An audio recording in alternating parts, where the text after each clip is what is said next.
ರಾಜ್ಯಾದ್ಯಂತ ಮುಂಗಾರು ಮಳೆ ಚುರುಕು ಪಡೆದಿದೆ. ಉತ್ತರ ಕನ್ನಡ ಜಿಲ್ಲೆಗೆ ರೆಡ್ ಅಲರ್ಟ್ ಘೋಷಣೆ ಮಾಡಲಾಗಿದೆ. ಉತ್ತರ ಕನ್ನಡ ಜಿಲ್ಲೆಗೆ 2 ದಿನ ಹವಾಮಾನ ಇಲಾಖೆ ರೆಡ್ ಅಲರ್ಟ್ ಘೋಷಿಸಿದೆ. ಜುಲೈ 6ರಿಂದ 8ರವರೆಗೆ ಮಳೆಯಾಗುವಂತಹ ಸಾಧ್ಯತೆ ಇದೆ. ಹೀಗಾಗಿ 2 ದಿನ ರೆಡ್ ಅಲರ್ಟ್ ಘೋಷಿಸಲಾಗಿದೆ. ಉತ್ತರ ಕರ್ನಾಟಕದಾದ್ಯಂತ ಒಳ್ಳೆ ಮಳೆ ಆಗ್ತಾ ಇದೆ. ಒಂದ್ ಕಡೆ ರೈತರ ಮುಖದಲ್ಲಿ ಸಂತಸ ಮೂಡಿದೆ. ಜುಲೈ 6ರಿಂದ 8ರವರೆಗೆ ಇದೇ ರೀತಿ ಮಳೆ ಆಗುತ್ತೆ ಅಂತ ಹವಾಮಾನ ಇಲಾಖೆ ಹೇಳಿದೆ. ಭಾರೀ ಗಾಳಿಯೊಂದಿಗೆ ಮಳೆಯ ಮುನ್ಸೂಚನೆಯನ್ನು ನೀಡಲಾಗಿದೆ. ಸಾಂಪ್ರದಾಯಿಕ ಮೀನುಗಾರಿಕೆ ನಿಷೇಧ ಮಾಡಲಾಗಿದೆ. ಗಂಟೆಗೆ 40ರಿಂದ 50 ಕಿಲೋಮೀಟರ್ ಅಷ್ಟು ವೇಗದಲ್ಲಿ ಗಾಳಿ ಬೀಸುವ ಮುನ್ಸೂಚನೆ ಇದೆ. ಹೀಗಾಗಿ ಮೀನುಗಾರಿಕೆಗೆ ಕೂಡ ನಿಷೇಧವನ್ನು ಹೇರಲಾಗಿದೆ. ಕಡಲ ತೀರದಲ್ಲಿ ಅಲೆಗಳ ಅಬ್ಬರ ಹೆಚ್ಚಾಗುವಂತಹ ಸಾಧ್ಯತೆ ಇದೆ. ಸಾಂಪ್ರದಾಯಿಕ ಮೀನುಗಾರಿಕೆಯನ್ನು ನಿಷೇಧಿಸಲಾಗಿದೆ.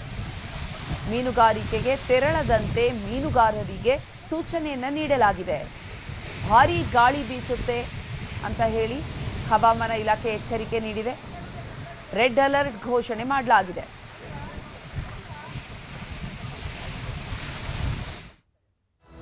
ಶಿವಮೊಗ್ಗ ಜಿಲ್ಲೆಯಲ್ಲಿ ಮಳೆ ಮುಂದುವರೆದಿದೆ.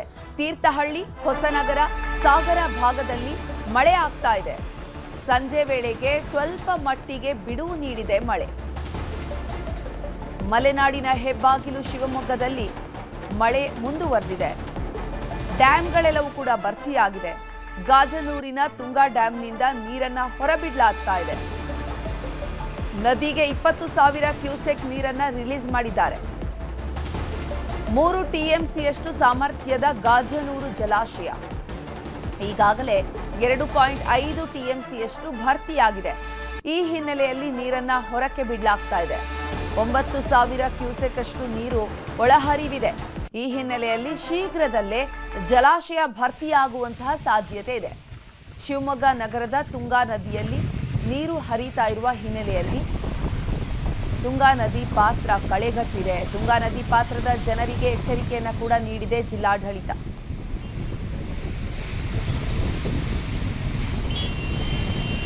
ಇನ್ನು ಈ ಬಗ್ಗೆ ಹೆಚ್ಚಿನ ಮಾಹಿತಿಯನ್ನು ನೀಡ್ತಾರೆ ನಮ್ಮ ಪ್ರತಿನಿಧಿ ವಿನಯ್. ದೂರವಾಣಿ ಸಂಪರ್ಕದಲ್ಲಿ ಜಾಯ್ನ್ ಆಗಿದ್ದಾರೆ. ವಿನಯ್, ಶಿವಮೊಗ್ಗ ಜಿಲ್ಲೆಯಲ್ಲಿ ಯಾವ ರೀತಿ ಇದೆ ಮಳೆ ಅಬ್ಬರ? ಡ್ಯಾಂಗಳೆಲ್ಲ ಎಷ್ಟು ಭರ್ತಿಯಾಗಿದೆ? ಏನೆಲ್ಲ ಅಪ್ಡೇಟ್ಸ್ ಇದೆ?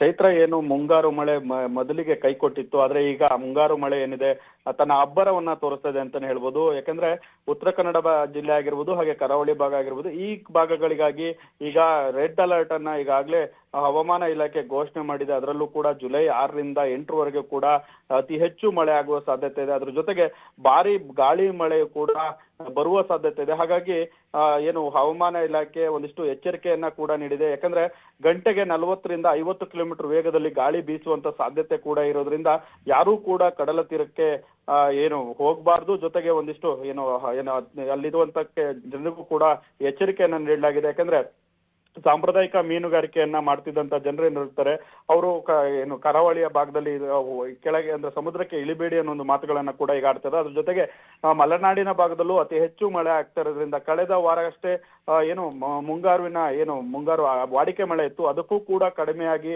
ಮಳೆ ಬಿದ್ದಿತ್ತು. ಆದ್ರೆ ಈ ಕಳೆದ 2 ದಿನಗಳಿಂದ ಅತಿ ಹೆಚ್ಚು ಮಳೆಗಳನ್ನ ತೀರ್ಥಹಳ್ಳಿ ಆಗಿರ್ಬೋದು, ಹೊಸನಗರ ಆಗಿರ್ಬೋದು, ಈ ಜೊತೆಗೆ ಸಾಗರ, ಇವೆಲ್ಲ ಕಡೆನೂ ಕೂಡ ಅತಿ ಹೆಚ್ಚು ಮಳೆ ಆಗ್ತದೆ. ಅದರಲ್ಲೂ ಕೂಡ ಶರಾವತಿಯ ಹಿನ್ನೀರೇನಿದೆ, ಆ ಹಿನ್ನೀರು ಅಂದ್ರೆ ಹೊಸನಗರ ಭಾಗದಲ್ಲಿ ಅತಿ ಹೆಚ್ಚು ಮಳೆ ಆಗ್ತಿರೋದ್ರಿಂದ ಶರಾವತಿಗೂ ಕೂಡ 20,000 ಕ್ಯೂಸೆಕ್ ನೀರು ಈಗ ಒಳಹರಿವು ಬರ್ತಾ ಇರೋದ್ರಿಂದ ಒಂದಿಷ್ಟಲ್ಲಿ ಏನು ರೈತರಲ್ಲಿ ಹಾಗೆ ರಾಜ್ಯದ ಜನರಲ್ಲಿ ಮಂದಹಾಸ ಮೂಡಿದೆ ಅಂತಾನೆ ಹೇಳ್ಬೋದು. ಜೊತೆಗೆ ತುಂಗಾ ನದಿಗೂ ಕೂಡ 10,000 ಕ್ಯೂಸೆಕ್ ನೀರು ಈಗ ಒಳಹರಿವು ಬರ್ತಾ ಇರೋದ್ರಿಂದ ಈಗಾಗಲೇ ಏನು ಭರ್ತಿ ಹಂತಕ್ಕೆ ತಲುಪಿದ್ರಿಂದ ಅದು ಕೇವಲ 3 ಟಿಎಂಸಿ ಇರುವಂತ ಜಲಾಶಯ ಆಗಿದೆ. ಹಾಗಾಗಿ ಆ ಜಲಾಶಯದಿಂದ ನೀರನ್ನ ಈಗಾಗಲೇ ಹೊರಗಡೆ ಬಿಡಲಾಗ್ತದೆ.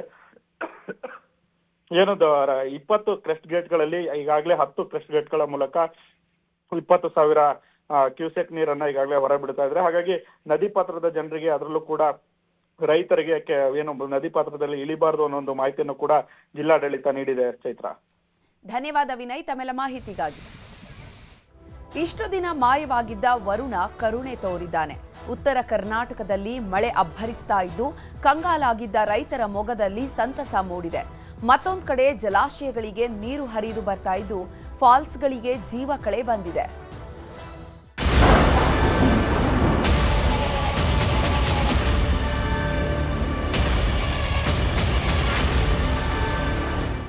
ರಾಜ್ಯದಲ್ಲಿ ಇಷ್ಟು ದಿನ ಕೈಕೊಟ್ಟಿದ್ದ ಮಳೆರಾಯ ಜಿಲ್ಲೆಯಲ್ಲೂ ಅಬ್ಬರಿಸುತ್ತಿದ್ದಾನೆ. ತಲೆ ಮೇಲೆ ಕೈ ಹೊತ್ತು ಕೂತಿದ್ದ ಅನ್ನದಾತರ ಮೊಗದಲ್ಲಿ ಮಂದಹಾಸ ಮೂಡಿಸಿದ್ದಾನೆ. ಭೂಮಿಗೆ ಬಿತ್ತಿದ ಬೀಜ ಮೊಳಕೆ ಒಡಿತಿಲ್ಲ. ಬೆಳೆಗೆ ನೀರಿಲ್ಲ ಅಂತ ಕಂಗೆಟ್ಟಿದ್ದ ರೈತರು ನಿಟ್ಟುಸಿರು ಬಿಡುವಂತೆ ಮಾಡಿದ್ದಾನೆ. ಮಹಾರಾಷ್ಟ್ರದಲ್ಲಿ ಮಳೆಯಾದ್ರೆ ಬೆಳಗಾವಿಗೆ ಶೀತ ಅನ್ನೋ ಮಾತು ಸುಳ್ಳಲ್ಲ ಬಿಡಿ. ಮಹಾರಾಷ್ಟ್ರದ ಘಟ್ಟ ಪ್ರದೇಶಗಳಲ್ಲಿ ಮಳೆ ಅಬ್ಬರಿಸಿದ್ದು ದೂದಗಂಗಾ ನದಿ ನೀರು ಏರಿಕೆ ಕಂಡಿದೆ. ಒಂದೇ ದಿನದಲ್ಲಿ 11 ಅಡಿಯಷ್ಟು ನೀರು ಹೆಚ್ಚಳವಾಗಿದೆ. ಇದರಿಂದ 3 ಕೆಳಹಂತದ ಸೇತುವೆಗಳು ಜಲಾವೃತವಾಗಿವೆ.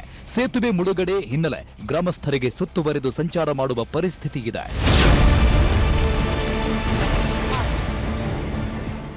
ಮಹಾರಾಷ್ಟ್ರದಲ್ಲಿ ಭಾರೀ ಮಳೆಯಾಗ್ತಾ ಇರುವುದು ರಾಜ್ಯದ ರೈತರಿಗೆ ವರದಾನವಾಗಿದೆ. ಕೃಷ್ಣಾ ನದಿಗೆ ಅಪಾರ ಪ್ರಮಾಣದ ನೀರು ಹರಿದು ಬರುತ್ತದೆ. ಈ ಹಿನ್ನೆಲೆ ರಾಜಾಪುರ ಬ್ಯಾರೇಜಿನಿಂದ ಸುಮಾರು 52,000 ಕ್ಯೂಸೆಕ್ಸ್ ನೀರು ಹೊರಬಿಡಲಾಗ್ತದೆ. ಹಿಪ್ಪರಗಿ ಬ್ಯಾರೇಜ್ ಕೂಡ ಭರ್ತಿಯಾಗುವ ಹಂತ ತಲುಪಿದ್ದು ನೀರು ಸುಮಾರು 30,000 ಕ್ಯೂಸೆಕ್ ನೀರು ಹೊರಬಿಡಲಾಗ್ತದೆ. ಬೆಳಗಾವಿ ಜಿಲ್ಲೆ ಖಾನಾಪುರ ತಾಲೂಕಿನ ಫಾಲ್ಸ್ ನೋಡಲು ಜನ ಬರುತ್ತಿದ್ದಾರೆ. ಕಣಕುಂಬಿ, ಚಿಕಲೆ, ಬಟವಾಡೆ ಫಾಲ್ಸ್ ನೋಡಲು ಜನರು ಬರುತ್ತಿದ್ದಾರೆ. ಆದರೆ ಅರಣ್ಯ ಇಲಾಖೆ ನಿಷೇಧ ಹೇರಿರುವ ಹಿನ್ನೆಲೆಯಲ್ಲಿ ಪ್ರವಾಸಿಗರು ನಿರಾಸೆಯಿಂದ ವಾಪಸ್ ಆಗ್ತಿದ್ದಾರೆ. ಪಶ್ಚಿಮ ಘಟ್ಟ ಪ್ರದೇಶದಲ್ಲಿ ವ್ಯಾಪಕವಾಗಿ ಮಳೆ ಆಗ್ತಿದ್ದು ಬೆಳಗಾವಿಯ ಜಲಾಶಯಗಳಿಗೆ ಜೀವ ಕಳೆ ಬಂದಿದೆ. ನಾನೀಗ ಖಾನಾಪುರ ತಾಲೂಕಿನ ಜಾಂಬೋಟಿ ಬಳಿ ಇರುವ ಬಟವಾಡೆ ಫಾಲ್ಸ್ ಬಳಿ ಇದ್ದೇನೆ. ಬಟವಾಡೆ ಫಾಲ್ಸ್ಗೆ ಸಂಪರ್ಕಿಸುವ ರಸ್ತೆ ಇದಾಗಿದ್ದು ಪ್ರವಾಸಿಗರಿಗೆ ನಿಷೇಧ ಹೇಗಿದ ಕಾರಣಕ್ಕಾಗಿ ಯಾರನ್ನು ಕೂಡ ಒಳಗಡೆ ಬಿಡ್ತಾ ಇಲ್ಲ. ಬಂದಂತಹ ಪ್ರವಾಸಿಗರು ನಿರಾಸೆಯಿಂದ ಈಗ ವಾಪಸ್ ತೆರಳುತ್ತಾ ಇದ್ದಾರೆ.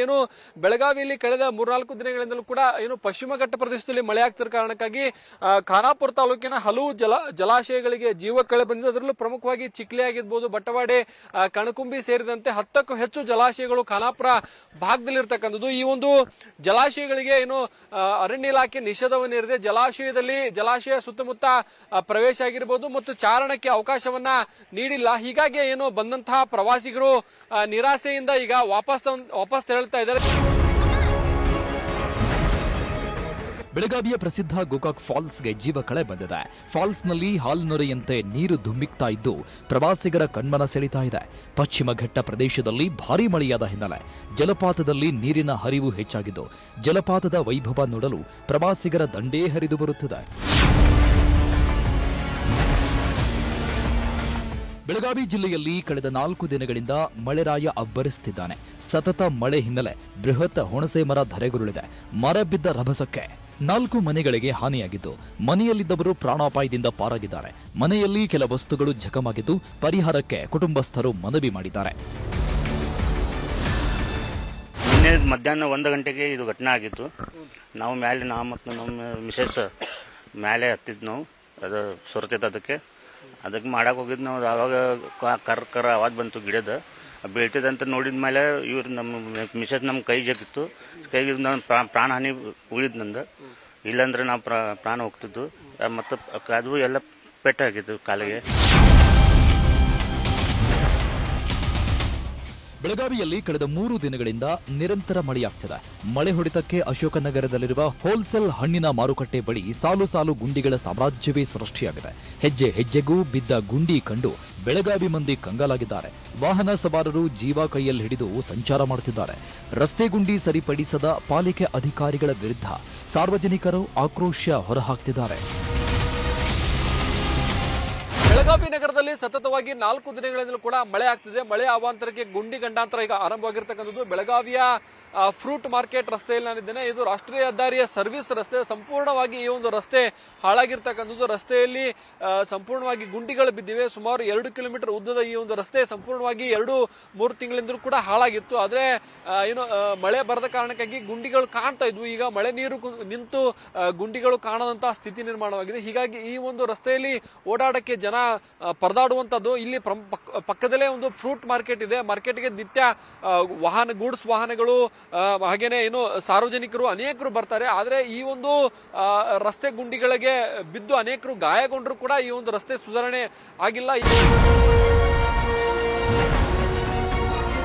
ಮಲೆನಾಡು ಭಾಗದಲ್ಲಿ ಮಳೆ ಚುರುಕು ಪಡೆದುಕೊಂಡಿದೆ. ತುಂಗಾ ನದಿಯಲ್ಲಿ ಒಳಹರಿವು ಹೆಚ್ಚಾಗಿದ್ದು ತುಂಗಾ ಡ್ಯಾಂನಿಂದ ನೀರು ಬಿಡುಗಡೆ ಮಾಡಲಾಗ್ತಿದೆ. ಶಿವಮೊಗ್ಗ ಸಮೀಪ ಇರುವ ತುಂಗಾ ಡ್ಯಾಂನ 22 ಗೇಟ್ ಪೈಕಿ 10 ಗೇಟ್ಗಳಿಂದ ನೀರು ರಿಲೀಸ್ ಮಾಡಲಾಗ್ತಿದೆ.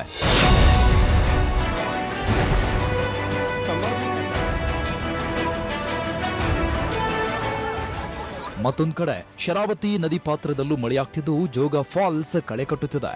ರಾಜ ರಾಣಿ ರೋರರ್ ರಾಕೆಟ್ನಲ್ಲಿ ನೀರು ಧುಮ್ಮಿಕ್ಕಿ ಹರಿತಾ ಇದೆ. ಹಾಲ್ನರೆಯಂತೆ ನೀರು ಧುಮ್ಮಿಕ್ಕಿ ಹರಿತಾ ಇದ್ದು ಜೋಗ ಜಲಪಾತದ ವೈಭವ ಕಣ್ತುಂಬಿಕೊಳ್ಳಲು ಪ್ರವಾಸಿಗರು ಆಗಮಿಸುತ್ತಿದ್ದಾರೆ.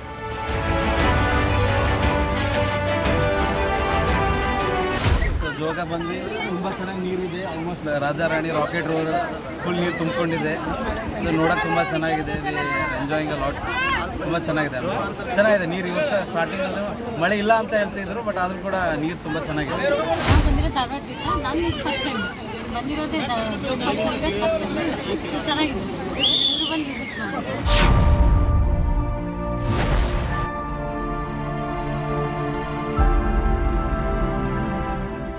ಚಿಕ್ಕಮಗಳೂರಲ್ಲಿ ಚಾರ್ಮಾಡಿ ಘಾಟಿಯಲ್ಲಿ ಮಳೆ ಮಧ್ಯೆ ದಟ್ಟ ಮಂಜು ಆವರಿಸಿದೆ. ಹಸಿರು ರಾಶಿಯ ಮೇಲೆ ಮಂಜಿನ ಚಿತ್ತಾರ ನೋಡುಗರ ಕಣ್ಮನ ಸೆಳೀತಾ ಇದೆ. ಕ್ಷಣ ಕ್ಷಣಕ್ಕೂ ಚಾರ್ಮಾಡಿ ಘಾಟ್ನ ವಾತಾವರಣ ಬದಲಾಗ್ತಿದೆ. ದಟ್ಟ ಮಂಜಿನಿಂದ ಆವೃತವಾದ ಪ್ರದೇಶವನ್ನು ನೋಡಿ ಪ್ರವಾಸಿಗರು ಕಣ್ತುಂಬಿಕೊಳ್ತಿದ್ದಾರೆ. ಉತ್ತರ ಕನ್ನಡದಲ್ಲಿ ಮಳೆಯ ಆರ್ಭಟ ಶುರುವಾಗಿದೆ. ಅಂಕೋಲಾ ತಾಲೂಕಿನ ಹಾರವಾಡದಲ್ಲಿ ಕಡಲ ಕೊರೆತ ಅಬ್ಬರ ಜೋರಾಗಿದೆ. ರಕ್ಕಸ ಅಲೆಗಳು ಮನೆ ಅಂಗಳಕ್ಕೆ ನುಗ್ಗಿ ಬರ್ತಿವೆ. ಯಾವ ಕ್ಷಣದಲ್ಲಿ ಮನೆಗಳು ಸಮುದ್ರ ಪಾಲಾಗ್ತಾವೋ ಅನ್ನೋ ಆತಂಕ ಶುರುವಾಗಿದೆ. ಹೀಗಾಗಿನೇ 2 ಕುಟುಂಬಗಳು ಮನೆ ಖಾಲಿ ಮಾಡಿ ಬೇರೆಡೆ ಸ್ಥಳಾಂತರ ಆಗಿವೆ. ಯಾವುದೇ ಅಹಿತಕರ ಘಟನೆ ನಡೆಯದಂತೆ ಅಧಿಕಾರಿಗಳು ಕ್ರಮ ಕೈಗೊಂಡಿದ್ದಾರೆ.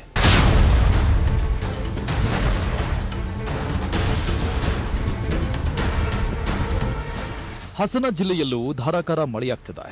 ನಿರಂತರ ಮಳೆ ಹಿನ್ನೆಲೆ ಸಕಲೇಶಪುರ ಪಟ್ಟಣದ ಅರೇಹಳ್ಳಿ ರಸ್ತೆಯಲ್ಲಿ ತಡೆಗೋಡೆ ಕುಸಿದಿದೆ. ಸುಮಾರು 4 ಮನೆಗಳ ಮೇಲೆ ತಡೆಗೋಡೆ ಕುಸಿದು ತಡೆಗೋಡೆಗೆ ಹಾನಿಯಾಗಿದೆ. ಅವೈಜ್ಞಾನಿಕ ತಡೆಗೋಡೆಯಿಂದಲೇ ಸಮಸ್ಯೆ ಸಂಭವಿಸಿದೆ ಅಂತ ಜನರು ಆರೋಪಿಸಿದ್ದಾರೆ. ಮಳೆಯಿಂದಾಗಿ ಮಣ್ಣಿನ ಭಾರ ತಡೆಯಲಾಗದೆ ತಡೆಗೋಡೆ ಕುಸಿದಿದೆ. ಸ್ಥಳಕ್ಕೆ ಶಾಸಕ ಸಿಮೆಂಟ್ ಮಂಜು, ತಹಶೀಲ್ದಾರ್ ಸುಪ್ರೀತಾ ಭೇಟಿ ನೀಡಿ ಪರಿಶೀಲಿಸಿದ್ದಾರೆ.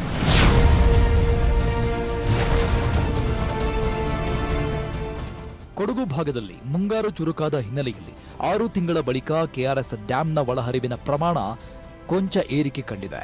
1,000 ಕ್ಯೂಸೆಕ್ನಷ್ಟು ನೀರು ಡ್ಯಾಂಗೆ ಹರಿದು ಬರುತ್ತಿದೆ.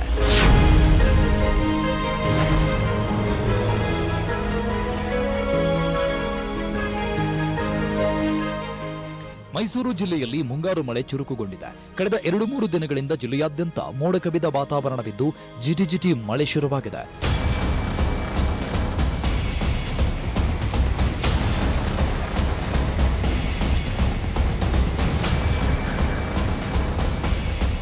ಕೆಲ ಜಿಲ್ಲೆಗಳಲ್ಲಿ ಮತ್ತಷ್ಟು ಮಳೆಯಾಗುತ್ತೆ ಅಂತ ಹವಾಮಾನ ಇಲಾಖೆ ಮುನ್ಸೂಚನೆ ಕೊಟ್ಟಿದೆ. ಒಟ್ಟಾರೆ ಮಳೆ ಇಲ್ಲದೆ ಕಂಗಾಲಾಗಿದ್ದ ರೈತರು ಮಳೆ ಸಿಂಚನದಿಂದ ನಿಟ್ಟುಸಿರು ಬಿಡುವಂತಾಗಿದೆ. Bureau report, news 18 Kannada.